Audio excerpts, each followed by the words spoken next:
Sri Mayank Singh. With that, I invite Secretary ER to make his initial remarks. So over to you. Thank you, Nandi, and good afternoon to all of you. Welcome for this press briefing.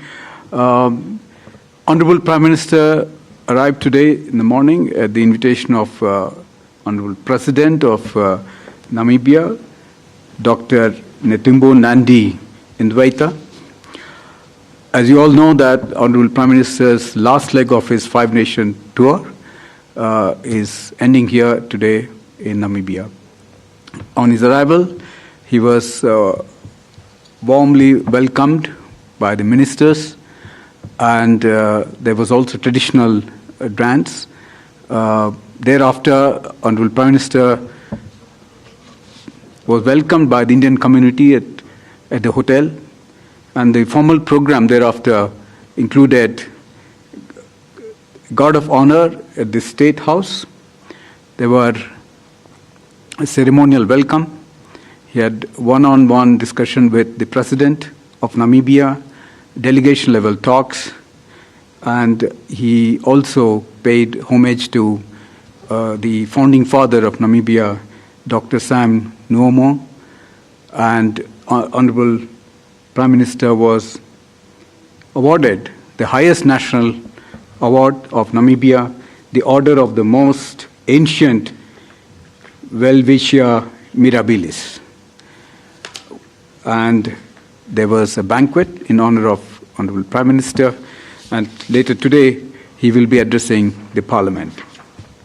Friends, as you all know, that this visit assumes importance in more than one ways.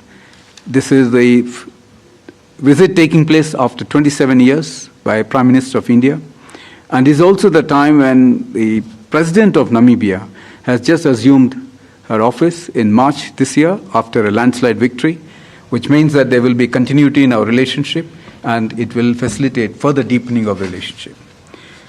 The delegation level talks covered a wide gamut of issues, and both sides had the opportunity to also expand the existing cooperation.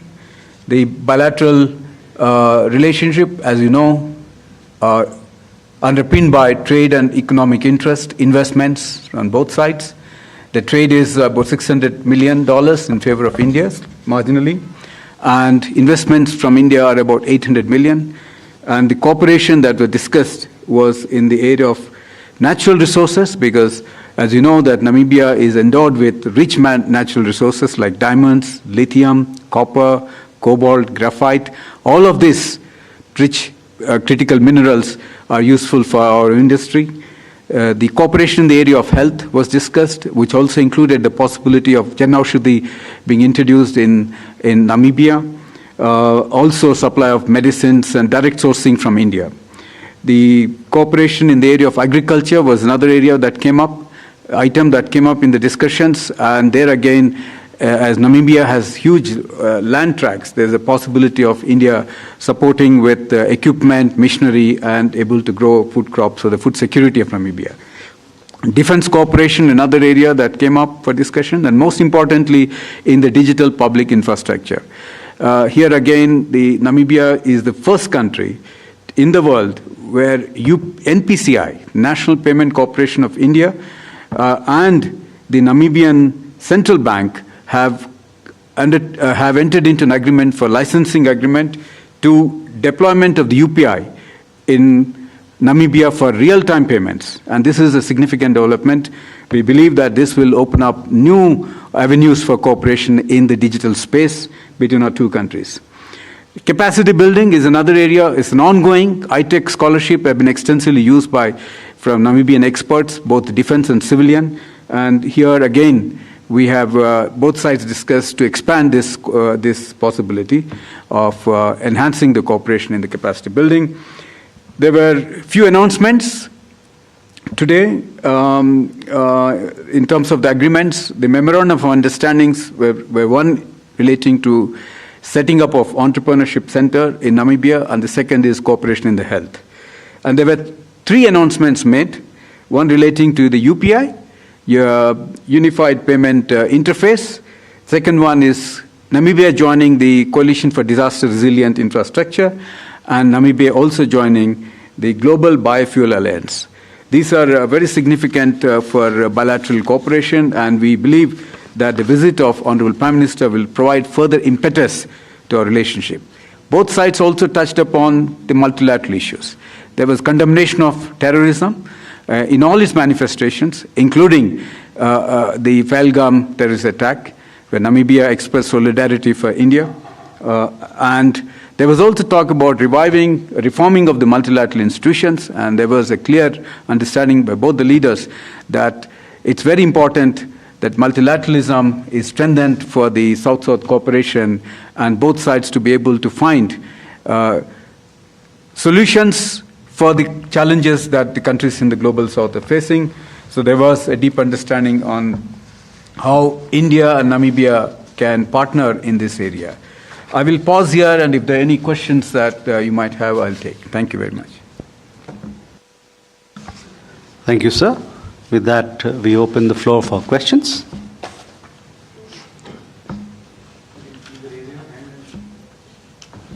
Please. Sir, Namibia और भारत का पर्यावरण साझेदारी. Introduce yourself. Sir, मैं निशांत राय, DD news से. Namibia और भारत की पर्यावरण साझेदारी भी लंबे समय से रही है. क्या इस बार इसको लेकर कोई चर्चा हुई है?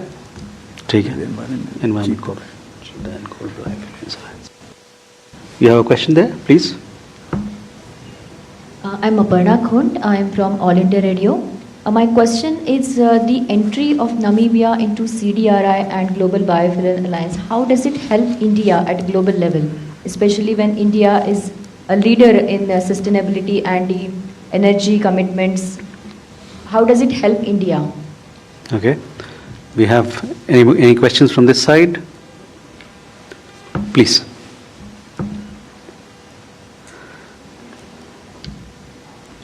You mentioned that Namibia will be forming part of the Coalition for Disaster Risk Management.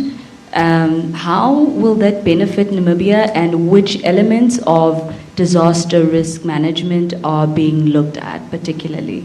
Okay. CDRI, sir. Yeah. Sir, you can take these questions. जी, आपने ये सवाल उठाया कि एनवायरनमेंट के बारे में हम दोनों देश के क्या पार्टनरशिप होगी. आप जानते हैं 22 में इंडिया और नामीबिया की पार्टनरशिप की वजह से हम चीता रिलोकेट किया. अभी उसका सेकंड फेज का बात चल रहा है, लेकिन ये तो सक्सेसफुल पार्टनरशिप है दोनों को देश के बीच में, और उसको बढ़ाना पड़ेगा. और एक्सपर्ट्स के बीच में अभी चर्चा चल रहा है, तो देखना पड़ेगा कि कहाँ तक हम इसको सेकंड फेज में ले आ सकते हैं. On the question of CDRI and Global Biofuel Alliance, how it will help India, as you know that these are the narratives of the Global South, and these are very important cooperation that will emerge out of this. Particularly in the case of CDRI is countries affected by these natural disasters. Either it is floods or drought or even pandemics, how both countries can cooperate. I think in recent times, India has been very active in reaching out to our partner countries in providing these relief materials. But that's a part we should be able to also look at early warning systems and how quickly both countries can respond to natural crises that may arise in this part of the world.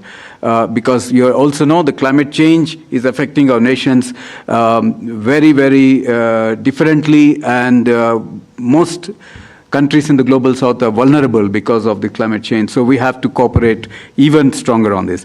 In the same light, I see the Global Biofuel Alliance as well, because alternatives to the oil, gas has to be found. And this is a very good initiative India has successfully introduced, which is able to also save your own hard currency that countries would need to import. But this technology India has now very well experimented and successfully using in our country. And in the global south, through this Biofuel Alliance, we'll be able to reach out to them and introduce these technologies. I will take this moment to also request if Indian ambassador can add, because he would know the crux of the bilateral relationship. You, Rahul? Sir, in general, with the Prime Minister's visit, one of the highlights is that we are taking our relations to a higher strategic level, and by that I mean that defense or critical minerals are some of the areas that were discussed. In defense, Namibia is interested in procurement of equipment from India, and we offered them a line of credit, especially for the defense. We have one for civil also.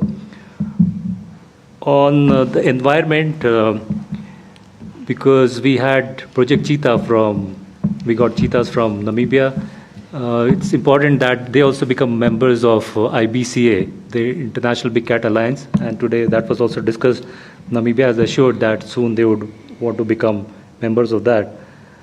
There are a couple of more points which Prime Minister also mentioned. It is during the rainy season here, which is towards the end of the year and beginning of January, February, the situation of malaria was quite bad in Namibia. So they had requested help from us for malarial medicines. And after the Prime Minister's visit, we'll be soon delivering malarial medicines and also malarial diagnostic kits to Namibia. And there are a few more points in defense. For example, Namibia, we would be donating some equipment. One is a simulator for their training schools, as also some infrastructure, IT equipment to their training schools. In Namibia, one more thing we are interested in is taking on some big infrastructure projects. We do have a couple of them, but the big ones, yes, we would be interested, and we have offered this to the Namibians. With that, ladies and gentlemen, we come to the close of this session. Thank you very much for your presence.